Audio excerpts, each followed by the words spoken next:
नमस्कार। आप सबका बहुत बहुत धन्यवाद। ऐसा स्वागत किया आपने हमारा यात्रा का, पूरा दम आपने यात्रा में डाल दिया।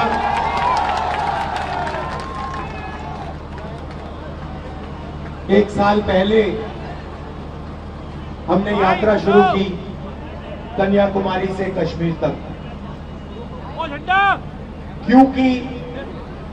क्योंकि देश में बीजेपी के लोग एक धर्म को दूसरे धर्म से लड़ाने का काम कर रहे हैं और लोगों को धमकाने का, डराने का काम कर रहे हैं, नफरत फैलाने का काम कर रहे हैं।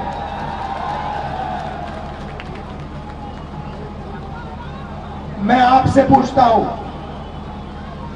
अगर परिवार में लड़ाई होती है, भाई ठहर जाओ, अगर परिवार में लड़ाई होती है, एक भाई दूसरे भाई को मारता है, तो वो परिवार मजबूत होता है, कमजोर होता है? कमजोर होता है। तो अगर देश को कोई कमजोर करता है तो देशभक्त का काम क्या होता है? देश को बचाना, नफरत को मिटाना, डर को मिटाना, हिंसा को मिटाना। यही लक्ष्य भारत जोड़ो यात्रा का था। जो नफरत समाज में फैलाई जा रही है, उसके सामने यात्रा ने 4000 किलोमीटर, और सिर्फ मैं नहीं चला भाइयों और बहनों, लाखों लोग चले हैं। मीडिया में पूरा ब्लैकआउट कर दिया था, जैसे इस यात्रा को पूरा ब्लैकआउट कर दिया है। मगर देश के दिल के अंदर, आत्मा के अंदर, डीएनए के अंदर यात्रा का मैसेज गया, मोहब्बत का मैसेज गया, नफरत के खिलाफ मैसेज गया, और इससे देश मजबूत हुआ। जैसे ऐसी भीड़ है, वैसे ही यात्रा में मैं चल रहा था, भीड़ थी। एक व्यक्ति को मैंने देखा, उधर से आने की कोशिश कर रहा था, पुलिस वालों ने उसको मारा, गायब हो गया। फिर वो दूसरी साइड से आया, फिर पुलिस वाले जो रूट को बनाते हैं उन्होंने मारा उसको, फिर गायब हो गया। तीसरी बार मैंने उसको यहां देखा, पुलिस वालों को धकेल के, अकेला 10-15 पुलिस वालों को धकेल के मेरे सामने खड़ा हो गया पिछली यात्रा में, और कहता है सुनो, मेरे सामने आके खड़ा हो जाता है, ऐसे कहता है, मैं जानता हूं तुम क्या कर रहे हो, मैं जानता हूं तुम क्या कर रहे हो। मैंने कहा भाई इसको क्या हो गया? मैंने उसको बुलाया, मैंने कहा इधर आओ, थोड़ा रिलैक्स करो। फिर कहता है मुझे, मैं जानता हूं आप क्या कर रहे हो, आप नफरत के बाजार में मोहब्बत की दुकान खोल रहे हो। मतलब नारा हमने नहीं दिया, नारा भीड़ के दिल में से निकला है, और भीड़ और जनता समझ गई कि भारत जोड़ो यात्रा क्या करने की कोशिश कर रही है, भारत को जोड़ने की कोशिश कर रही है। अब पहली यात्रा में से एक सवाल उठा, और मैंने बहुत सारे लोगों से कहा, पूछा, देश में नफरत फैल रही है, और मैंने पूछा क्यों फैल रही है, इसका कारण क्या है? और मैंने ये सवाल हजारों लोगों से पूछा होगा। भाई नफरत फैलाई जा रही है, हिंसा फैलाई जा रही है, इसका कारण क्या है? नहीं, वोट बैंक नहीं है भाइयों बहनों, आप गलतफहमी में मत रहो, वोट बैंक नहीं है ये। और हिंदुस्तान की जनता ने ये मुझे बताया, किसानों ने, मजदूरों ने, राहुल जी, हिंसा और नफरत का कारण अन्याय है। हिंदुस्तान के सब गरीब लोगों के साथ 24 घंटा इस देश में अन्याय होता है। किसान के खिलाफ अन्याय होता है, छोटे दुकानदार के खिलाफ अन्याय होता है, युवाओं के खिलाफ अन्याय होता है, सड़कों पे माताओं बहनों के खिलाफ अन्याय होता है। हिंसा का कारण, नफरत का कारण अन्याय है। इसीलिए हमने दूसरी भारत जोड़ो यात्रा में भारत जोड़ो न्याय यात्रा शब्द जोड़ दिया, क्योंकि अब ये दूसरी यात्रा भारत को जोड़ने का काम कर रही है। मगर ये दूसरी यात्रा अन्याय के खिलाफ लड़ रही है और न्याय को जनता के सामने लाने की कोशिश कर रही है। अब मैं आपसे एक सवाल पूछना चाहता हूं। यहां पे शांत हो जाए थोड़ा। यहां पे बहुत सारे लोग हैं। यहां पे हिंदुस्तान में पिछड़े लोगों की कितनी आबादी है?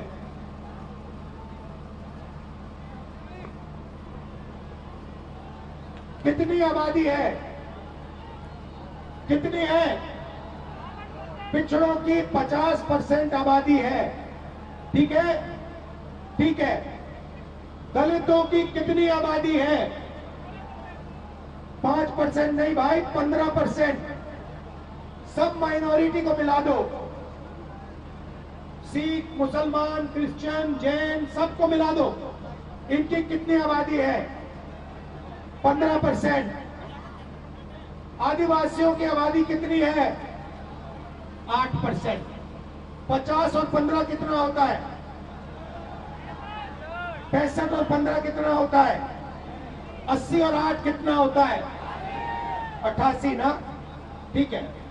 तो इन सबको मिलाओ तो 88% इनकी आबादी है, तकरीबन 90%। ठीक है। अब मैं आपसे पूछना चाहता हूं, हिंदुस्तान के सबसे 200 बड़ी कंपनियों की मालिकों की लिस्ट निकालो। ठीक है। उनमें से 90% के कितने मालिक बताओ? कितने? एक भी नहीं। छोड़ो, शायद आप लोग 90% लोग कहते हैं भैया हम हिंदुस्तान की सबसे बड़ी कंपनियों के मालिक नहीं बनना चाहते। तो फिर मैं आपसे पूछूंगा, ठीक है, मालिक नहीं बनना चाहते, मालिक बनने का दम नहीं है, तो फिर मैनेजमेंट में आपके लोग कितने हैं? 0। तो प्राइवेट कंपनियों, सबसे बड़ी प्राइवेट कंपनियों में आपका एक आदमी मालिक नहीं, आपकी सीनियर मैनेजमेंट में एक बंदा नहीं। ठीक है। अब आप कहो, पता नहीं, शायद कहो कि भैया 90% को प्राइवेट कंपनी में नहीं, कुछ नहीं चाहिए। ठीक है। फिर मैं आपसे पूछता हूं, ये मीडिया वाले जो घूम रहे हैं, मीडिया वाली कंपनी जो है, सबसे बड़ी कंपनियां हैं, इनमें से 90% के मालिक कितने? कितने? 0। ठीक है। बड़े बड़े रिपोर्टर के नाम देखो, ये सब के नाम लिस्ट निकालो, इसमें से 90% के कितने? कितने? 0। ठीक है। आप कहोगे भैया हमें हिंदुस्तान की सबसे बड़ी कंपनियों में भागीदारी नहीं चाहिए, हमें मीडिया में भी भागीदारी नहीं चाहिए। मैं कहता हूं गलत है, मगर शायद आप लोगों के दिल में यही है। तो फिर मैं आपसे पूछूंगा भैया प्राइवेट अस्पतालों की लिस्ट निकालो, डॉक्टरों की लिस्ट निकालो, इसमें आपके कितने लोग? कितने लोग? 0। फिर मैं कहूंगा भैया पता नहीं क्या हो गया, 90% ना प्राइवेट अस्पताल चलाना चाहता है, ना कंपनियों में भागीदारी चाहता है, ना मीडिया में चाहता है। फिर मैं कहूंगा ठीक है भैया, चलो आईएएस में आपके कितने? हिंदुस्तान के बजट को 90 लोग चलाते हैं। ठीक है। अलंकार, वो यूपी वाली लिस्ट निकालो, यूपी वाली ब्यूरोक्रेट वाली। हिंदुस्तान के बजट को 90 लोग चलाते हैं। ठीक है। मतलब पूरा का पूरा पैसा 90 लोग बांटते हैं। आईएएस अफसर है। ठीक है। डिफेंस में कितना पैसा जाता है ये निर्णय लेते हैं, अस्पतालों में कितना जाता है ये निर्णय लेते हैं, सड़कों में कितना जाता है ये लेते हैं।